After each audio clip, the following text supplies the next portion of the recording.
Okay, is a Raptor an overland vehicle? We're going to talk about that today with some special guests. But you'll also notice that we're finally here back in Parnell's shop. We're going to do some modifications to the Beast. 7. Do I got to stand in the mud puddle? You don't have to. You can move over some. Bought this truck in November of 2020. You couldn't get parts for anything. I settled on the Raptor because off the factory floor, it already had $10,000 worth of suspension on it. Problem is, you start adding weight. Fast forward a year later, it started sagging like a dog, dragging its butt across the carpet. And so we went and put what I call the redneck solution, the old add-a-leaf, right? And so we took this big straight piece of steel out of a 450 Ford box truck, right? Slid it between the two factory springs. But as soon as we went off-road and started jumping over rocks and slamming things, there's a leaf spring, Mike. And there's the broken one, or the one that slipped out. Well, you saw what happened. Explain to people why that add-a-leaf exploded and what's the proper solution for that. So these Raptors, they're built for mild off-roading, let's be honest. They're not built to haul weight. They're built to ride nice on a fire road or, a general off-road trail. Yep. Not nothing that is going to be extreme. Now, there are guys that do the extreme thing and jump them and take the trucks to their absolute limits. When you start adding the weight to them like you're doing with an overlanding type vehicle, that's not what they're built for.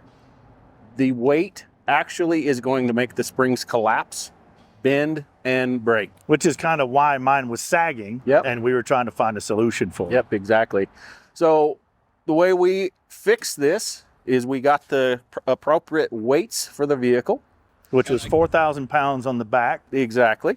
So I engineered the spring and designed it to carry the weight, remove the blocks, and add the low spring rates to the truck to make it ride nice, flex, hold the weight, hold the height to where you'll never have any more trouble. And as you continue to overland throughout the country, you'll always have a nice spring under you. So the other thing that you did that was really unique about the install was you kind of reversed the U-bolts. Yep. What's that all about? So we put the U-bolt flip kit on your truck, and what that's going to do is it's going to allow more clearance underneath your axle. So when you get into an obstacle that you're going to go over a rock ledge or something like that, and there's a rock sticking up, you can position yourself on your line to go ahead and that'll clear, give you more clearance. U-bolts are pointed up instead of down, and you don't have the bracket hanging down underneath your axle. Way better clearance that way. That's awesome. All right. So what else should people know if they just bought a Raptor and they plan to do this? Any of the manufacturers for the tents and the deck systems, the coolers, the gear that they're going to use, everything comes with a weight. You can ask the manufacturer, how much does my tent weigh? How much does my deck system weigh? We can kind of calculate with that and then estimate the tools and gear that you're going to carry, and we can customize the springs to meet that requirement. It is always best to get a weight with the truck fully loaded. That way there's no guessing. We take the guesswork out of it that way. Yep. So for my toy, I keep all this loaded full time, 100% of the time. Some people on the winter or whenever their off season is, they may take all this weight off the truck, hang it in the garage, and make this day use pickup truck.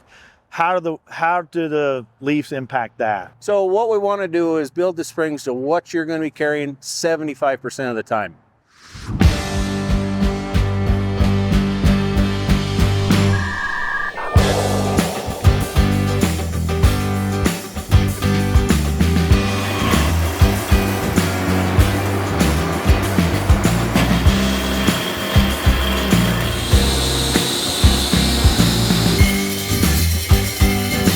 Okay, so we're working on, or Parnell's working on, the ladder extensions for this side of the ladder, so it'll stick out further, so that I can actually use it next to the big size of the Raptor body and the Max Tracks.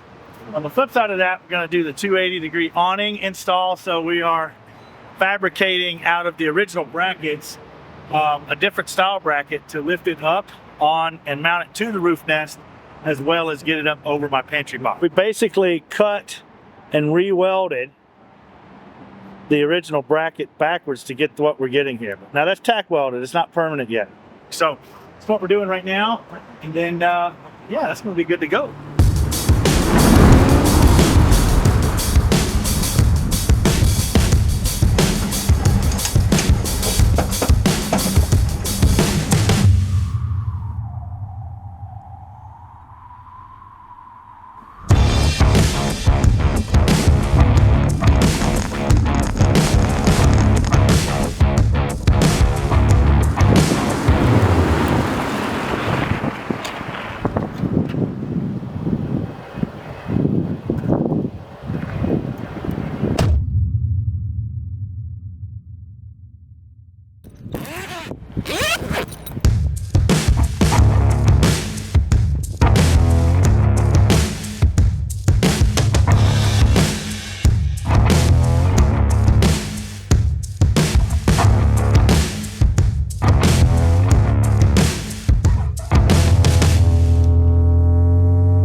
All right, so that awning looks great. Thanks, Parnell.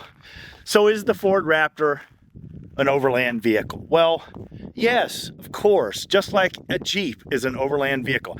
Any factory 4x4 that's designed to go off-road is a capable vehicle. Two things to keep in mind. You start adding weight to any vehicle, you're gonna modify the suspension over factory, gonna have issues, you're gonna have to upgrade that. Also, if you're gonna take it on the Rubicon, very different than driving 90 miles an hour across the desert. So just keep that in mind. That said, I'm gonna keep my Raptor and I'm gonna keep this overland vehicle, and I love all the modifications that I've done to it. And so I'll see you in the next video.